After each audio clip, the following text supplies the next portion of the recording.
How to change volume of music in OBS Studio. Hello guys, this is Atticus and welcome back to another tutorial video.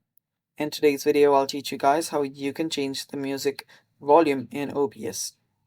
So before we begin, if you guys are new to our channel, head down below and hit the subscribe button so you do not miss out on our future videos.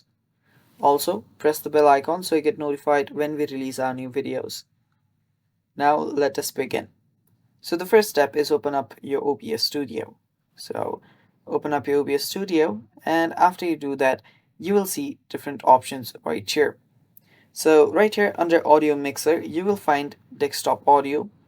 You'll also find mic audio. Now, whichever is your source of media, my desktop audio is mostly my source of media. What I will want to do is simply just play with this slider. Now, if you have something else here, if that is the source of your music, you will have a similar slider here.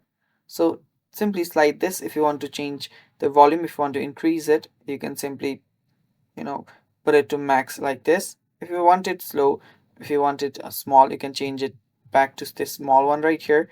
And yeah, I'll just keep it at the middle for now. And that's basically how you change your OBS's music volume. And that's all for today's video, guys. Thanks for watching. Stay tuned for more, and bye bye.